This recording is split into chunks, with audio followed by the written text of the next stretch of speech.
Let me be clear to all tourists visiting my country, Tibet. Before you take a photo, and especially before you post it online, make sure to write "It's Chinese propaganda." This is about Tibetan culture, genocide, misrepresentation, and the slow erasure of a living people.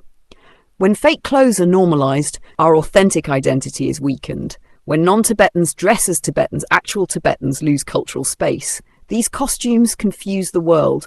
Tourists see Chinese propaganda dressed in exaggerated outfits and are told, this is Tibetan culture.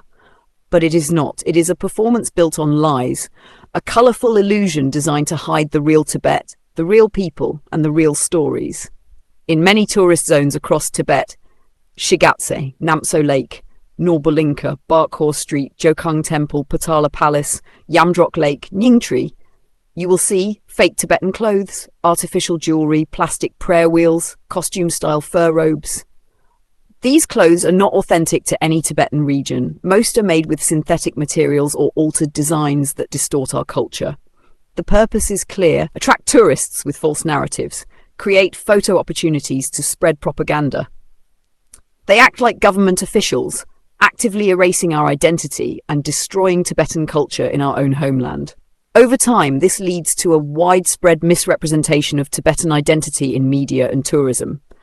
Non-Tibetan performers pretending to be Tibetan, authentic traditions replaced with fake, commercialized versions, misleading images spread online, tourists confused, unable to tell real from fake, the cultural dignity of our people undermined. Tibetan clothing carries our history, it carries the stories of our families, our land, and our resilience.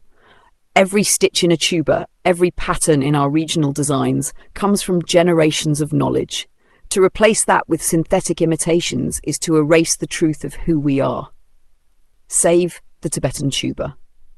Tibet is a living people. Tibetan culture will survive. Shh.